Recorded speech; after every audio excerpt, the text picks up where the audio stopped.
بیماریوں کو لانے لے جانے والا اللہ ہے، اس کو تو میں نہیں کہہ سکتا۔ میرے یہاں سر سے ایک دانہ نکل گیا اتنا سا، وہ ٹوپی کو بھی نہیں چھوڑتا تھا، سمجھے، ٹوپی کو بھی نہیں چھوڑتا تھا۔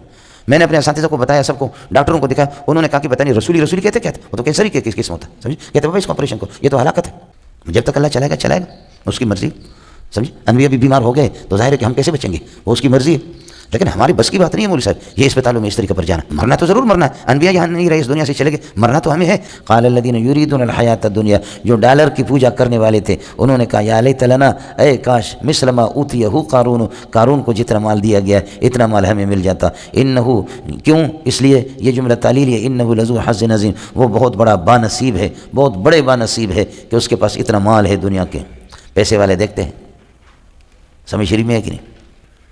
دیکھیں، میری اور آپ کی تمنا بھی ہوگی کہ کاش زرداری جیسا مال ہمیں ہوتا، نواز شریف جیسے مال ہوتا، یا یہ کہ جیسے کہ ملک ریاض جیسے مال ہوتا، لیکن حال یہ ہے کہ کاش کہ خدا کی قسم ان کو ہماری خوشیوں کا پتہ چلے اور ہمیں ان کے غم کا پتہ چلے، تو آپ کہیں گے لعنت ہو اس دنیا پہ۔ سمجھ شریف میں ہے کہ نہیں؟ کاش کہ آپ کو علم ہو جائے۔ امام محمد نے فرمایا اللہ کی قسم جو مزہ ہم لوگ مولوی لوگ لے رہے ہیں، اگر یہ دنیا داروں کو پتہ چلے گا ہمیں قتل کر دیں گے۔ دنیا میں پریشان کون نہیں ہے؟ گدھا بھی ہے، وہ بھی پریشان ہوتا ہے، رسی اس کا کھولو کہ کدھر گھاس کس طرف ہے ادھر چلا جاؤں۔ کتے کا رسی کھول دو، کتا بھی تو تھوڑا سا پریشان ہوتا ہے کہ کہیں پر مردار کہاں مجھے ملے گا، کہیں روٹی کا ٹکڑا کہاں ملے گا۔ وہ بکری کو چھوڑ دو، وہ بھی پریشان ہے اس پیٹ کے لیے۔ پریشان ہم بھی ہے، ہر بندہ 2 بچوں والا پریشان ہوتا ہے، جس کے بچے نہیں وہ بھی پریشان ہوتا ہے، جاہل بھی پریشان ہوتا ہے۔ اس دنیا میں درین دنیا کسے بے غم نباشت، اگر باشد بنی آدم نباشت، اس دنیا میں بغیر غم کے کوئی بھی نہیں ہے۔ اگر ہوگا ابن آدم بغیر غم کے آپ کو نہیں ملے گا، ابن آدم غم والا ملے گا۔ پریشان ہم سب ہیں، لیکن اپنی پریشانی کا ان کی پریشانیوں کے ساتھ تولو، موازنہ کرو، تو پھر آپ کا آدھی پریشانی آپ کی اتنی نہیں ہے جتنی ان کی۔ آپ کی 50 پریشانیاں ہیں تو ان کے ہزاروں کی تعداد میں آپ دیکھیں کتنے۔ مجھے آپ یقین کریں عمران خان سے بہت محبت ہے، اسی طرح یہ جو زرداری صاحب ہیں یہ ہمارے بڑے لوگ ہیں، سمجھ رہی میں ہے، لیکن آپ نے زرداری کو دیکھا ہے؟ اور جیسے کہ یہ ہے، اور وہ یہ چشمے والا، ابھی اس نے قلم ہاتھ میں لے لیے، پریشان ہے وہ غریب، سمجھ، اب اس نے غریب نے، اب معصوم آدمی پریشان ہے، سمجھ رہی میں ہے کہ نہیں؟ اب یقیناً ظاہر ہے کہ یہ بھی صدر مملکت پاکستان بننا چاہ رہا ہے، سمجھ رہی میں ہے کہ نہیں؟ تمہیں ان کا پتہ چلے کتنے مرتبہ ان کے دلوں کے انجیوگرافی ہو گئی، سمجھے۔ یہ اسپتالوں میں تم جا کر کے آپ لوگ دیکھو، آغا خان میں لیا کر کوئی مدرس آپ کو نہیں ملے گا دل کے مریض، ویسے کوئی بیمار ہوگا، لیکن دل کا مریض، دل پر جب بوجھ آتا ہے نا تبھی تو آدمی دل کا مریض بنتا ہے۔ دل کا مریض آپ کو کوئی مولوی نہیں ملے گا۔ الو کے پٹے کے 6000 روپے تنخواہ، 6000 سے ایک دن کے مہمان کے کھانے بھی نہیں ہوتے، پاکستان کے پیسے کی کوئی قیمت ہی نہیں۔ 6000 8000 تنخواہ لینے والے کیا ہیں؟ پریشان ہے، اس سے کوئی انکار نہیں کرتا، لیکن یہ کہ کتنے دارالعلوم اور بن الٹون اور فاروقیہ جامع صدیقیہ کے کتنے مدرسین ہیں جو دل کے مریض ہیں، اس میں کوئی شک نہیں۔ وہ مولوی دل کے مریض ہے جن کے پاس پیسے زیادہ ہیں، یہ کنگلے مولوی دل کے مریض نہیں ہوتے۔ ہاں، بڑے بڑے مولویوں کا انجیوگرافی ہوتا ہے، جب 60,000 سے 70,000 سے تنخواہ ان کی بڑھ جاتی ہے تو اللہ پاک پہنچا دیتا ہے اسپتال میں۔ ہاں، لیکن جب تھوڑی تنخواہ ہو اس کو یہ نہیں ہوگا، پریشان ہوگا، بھونکے گا کتے کی طرح، کچھ بھی کرے وہ تو کرے گا، لیکن وہ یہ نہیں دیکھتا کہ اپنے پریشانی کو اوپر والوں کی پریشانیاں دیکھ لو، پھر کیا ہوگا۔ آپ سمجھ رہے ہیں؟ یہ تو ہوتا ہے میرے ساتھ۔ اللہ پاک زندگی چلانے والے اللہ ہیں، سمجھ رہی میں کہ غریب ہے، اس کو نہ ہیپاٹائٹس سی ہے، نہ بی ہے، نہ کینسر ہے، نہ کچھ بھی نہیں، شوگر ہے۔ آغا خان اسپتال میں جاؤ، کاؤنٹر پہ 1,00,000 1.5 لاکھ روپے جمع کرو پھر جاؤ اندر، اس میں زیادہ تر مالدار لوگ ہیں، سمجھ رہی میں۔ ایک مدرس غریب بیمار ہوتا ہے، وہ اللہ کا 60 روپے کی دوائی لیتا ہے کسی حکیم سے، اس کو ہیپاٹائٹس سی ہے یا بی ہے، اور دوسرا یہ کہ سیٹھ صاحب ہے، وہ آغا خان میں جاتا ہے، وہی بیماری ہے، ان کے لاکھوں روپے کا بل بنتا ہے اور اس کا 60 روپے کا بل بنا، حکیم سے 60 روپے کے لے لیے۔ چلتے چلتے مولوی کی روح آسانی سے نکلتی نہیں ہے، سمجھ رہی ہے کہ آسانی سے اس کی روح نہیں نکلتی۔ آپ کو چند دنوں کے بعد پتہ چلے گا کہ آغا خان والا مر بھی گیا، پیمنٹ کیا، 4 لاکھ روپے پیمنٹ بھی کر دیا، سیٹھ مر گیا، یہ 60 روپے میں ظالم کا بچہ بچ گیا۔ یہ نہیں مرتے، سمجھے، نہیں مرتے۔ ایک آدمی کے لیے اس کی پوری پراپرٹی ہے، یہاں سے اس کے جہاز بک کرتے ہیں رشتہ دار، پورے جہاز بک کر کے لنڈن میں لے جاتے ہیں اس کو، سمجھے۔ وہی بیماری مولوی صاحب کو لگی ہے، وہی بیماری، اس سے زیادہ مولوی صاحب کے سخت بیماری، لیکن مولوی صاحب مرتا ہی نہیں ہے۔ لنڈن سے واپس جہاز بک کر کے لاتے، وہاں خرچہ ہوتا ہے، لنڈن سے جہاز بک کر کے واپس لاتے بس میت اس کی لائے۔ یہ کئی دفعہ قسم خدا کے میں نے خود دیکھا، اتنے پیسے والے لوگ ہیں، سمجھے۔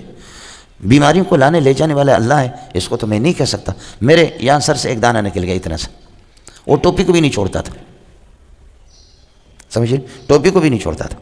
میں نے اپنے اساتذہ کو بتایا، سب کو، ڈاکٹروں کو دکھایا، انہوں نے کہا کہ پتہ نہیں رسولی کہتے کیا تھے، وہ تو کینسر ہی کس قسم ہوتا ہے، سمجھے، کہتے بابا اس کو آپریشن کو، یہ تو ہلاکت ہے، سمجھے۔ ہمارے سردار صاحب کو، اتنے بڑے آدمی سردار اختر جان، اس کو ہو گیا، وہ لندن آج تک وہ ٹھیک نہیں ہے۔ یہ کئی سال پہلے جامعہ فاروقی میں اساتذہ گواہ ہیں، میں نے ان کو دکھائے، سمجھے، اور میں رات کو اٹھ کر کے روتا رہا۔ میں نے کہا اللہ، میں نے یہ آپریشن کے لیے تیار ہوں ذہنی طور پر، نہ کچھ ہے، حدیث پڑھا رہا ہوں اور نماز پڑھا رہا ہوں شیخ الحدیث حضرت اقدس مولانا سلیم اللہ خان کو، کچھ تو ہمارے ساتھ رعایت تو کرو، سمجھے بھائی، یا اللہ اتنا تو کرو نا، کچھ تو رعایت کرو، سمجھے۔ وہ میری بچی ہے، اس کو میں مولانا موسیٰ روحانی البازی کی وہ جو قصید حسنہ ہے وہ اس کو دیتا ہے، یہ پڑھ کر کے بٹی دم کرو، طلبہ سے دم کرو، مولوی سے حرام ہے، اس کا پتہ نہیں کدھر گیا، اب تک تو میں نہیں مرا ہوں، سمجھے۔ مرنا تو ضرور مرنا ہے، انبیاء یہاں نہیں رہے، اس دنیا سے چلے گئے، مرنا تو ہمیں ہے، لیکن وہ کدھر گیا؟ اب ہمارے سردار صاحب اور دوسرے لوگ، ان کے کروڑوں روپے خرچہ ابھی تک بھی ہو رہے ہیں، سمجھے۔ ایک دفعہ یہاں پڑھا رہا تھا، اور اللہ آپ کا بھلا کرے، یہ چہرے کا ایک حصہ وہ دکھنے لگا، میں رات کو اٹھ گیا، میں نے کہا اللہ میں یہاں کیا کر رہا ہوں، قرآن ہی تو پڑھا رہا ہوں اور کیا کر رہا ہوں، سمجھے، قرآن ہی پڑھا رہا ہوں۔ ہم مولویوں کے پاس نہ ہم بیلچہ چلا سکتے نہ کچھ کر سکتے، ہم تو قرآن ہی پڑھاتے۔ آپ بھی دیکھ رہے ہیں کمزوریاں ہیں، کوتاہیاں، نالائق قسم کے بندے تیرے ہیں، لیکن قرآن پڑھاتے، مہربانی کرو۔ صبح کو اٹھا، ٹھیک تھا مجھے، جب تک اللہ چلائے گا اس کی مرضی، سمجھے۔ انبیاء بھی بیمار ہو گئے تو ظاہر ہے کہ ہم کیسے بچیں گے، وہ اس کی مرضی ہے، لیکن ہماری بس کی بات نہیں ہے مولوی صاحب یہ اسپتالوں میں اس طریقے پر جانا، بس ٹھیک ہے۔ یہ ہمارے اساتذہ غریب یہاں جامعہ صدیقیہ کے، دارالعلوم کے، بنوری ٹاؤن کے، فاروقیہ کے، کسی کے 30 لاکھ، کسی کے 40 لاکھ، اس جامعہ صدیقیہ میں اتنے غریب اساتذہ، آپ کہیں گے کہ میرے جیب میں 5 روپے تو اس کو دے دو، ان میں سے کتنوں کے پیسے اس مزاربت میں چلے گئے؟ وہ جو حضرت مولانا شفیق الرحمان صاحب جو لے کر کے گیا، سمجھے، مزاربت والے، مزارب اسکندر، خدا کی قسم میرا 1 روپے بھی نہیں۔ ایک استاد مجھ سے یہاں لڑ پڑا، کہا کہ اتنے پیسے دے دو، پرافٹ اتنا مہینے میں پرافٹ ملتا۔ میں نے کہا بابا مدرسے کو، ان دنوں میں مجھے یاد ہے مدرسے کے 17-18 لاکھ روپے میرے پاس تھے، سمجھے۔ میں نے کہا بھائی مدرسے کا پیسہ میں نہیں دے سکتا یار، کہتے استادوں کی تنخواہوں کا انتظام ہو جائے گا۔ میں نے کہا کچھ شریعت جب اجازت نہیں دیتے تو میں کیا کروں، نہیں دیا مولوی صاحب، سمجھے۔ یہ مزاربت والے میرے پاس آ گیا کہ تو اتنا بڑا مشہور مولوی ہے، تو صرف ہمارے کام کو سمجھ لے۔ علماء سب ہمارے بڑے کراچی کے مولوی نے ان کی تائید کی، کہا کہ تم آ جاؤ اور صرف حامی بھرو ہماری، سمجھے، آپ کے لیے وظیفہ جاری کریں گے، سمجھے۔ میں نے کہا ہم تو وہی دال خور کے بچے ہیں، سمجھے، ہمارا شیخ جب نہیں مانتا، حضرت اقدس مولانا سلیم اللہ خان رحمۃ اللہ علیہ، جب حضرت نہیں مانتا تو ہم کیا مانیں گے؟ ہماری حیثیت کیا، ہم تو طالب علم۔ پیر صاحب سو گیا، یہ دیکھو نا، سمجھے، اس انداز میں جب یہ سوتا ہے، سمجھے۔ میں رات کو 1 بجے 1:30 بجے تک میں بیٹھا رہا ہوں، اور صبح آدھا گھنٹہ پونا گھنٹہ میں سویا ہوں، نہیں سویا، لیکن اب پیر صاحب کی حالت خراب ہے۔ یہ وہ لوگ ہیں کہ پوری کائنات کے رازقین میں سے ہیں، سمجھے، یہ جنات کو سنبھالتے ہیں، یہ اللہ کا بھلا کرے کیا ہے، خلق خدا کو سنبھالتے ہیں۔ اب ایک پیر غائب ہے، ایک تو یہاں سو رہا ہے، دوسرا پیر کیا ہے، وہ سرے سے نہ رہے بانس نہ بجے بانسری، دوسرا پیر تو ہے ہی نہیں، سمجھے۔ تو اس طرح پیر بننے سے بہتر ہے کہ ہم لوگ پیر نہ بنے، سمجھے۔ خیر مولوی صاحب آپ لوگ بڑے لوگ ہیں،